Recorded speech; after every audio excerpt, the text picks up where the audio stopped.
Mr. Parveen. We are talking that, and in drug trials, there is more clarity. But when we are talking about clinical investigation around devices, we are still at a nascent stage. Would you just quickly like to share your thoughts on this one?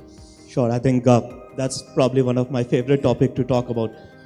So I think very briefly, the trials or investigations for a medical device is very different from the drug because, as we also see, the number of the clinical studies or investigation for a medical device will be few thousand.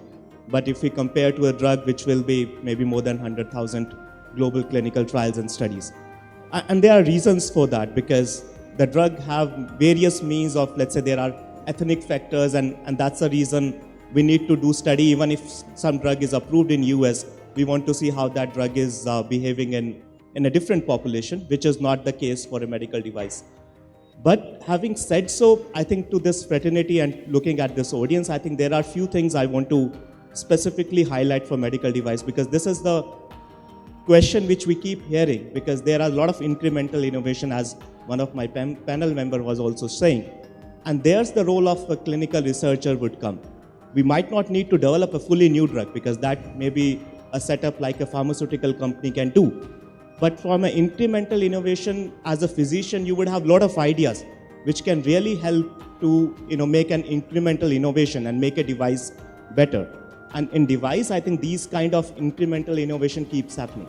So whenever you have an idea, how a smaller innovation can really have an incremental innovation and that how an industry can adopt, I think that's something you should really vouch for. You should reach out to your peers, maybe to someone in regulatory affairs because that's sometimes I got a lot of questions that we have something to add it in the existing product, but how would we do it? Because there is a long regulatory pathway and there is someone as an expert which can really help.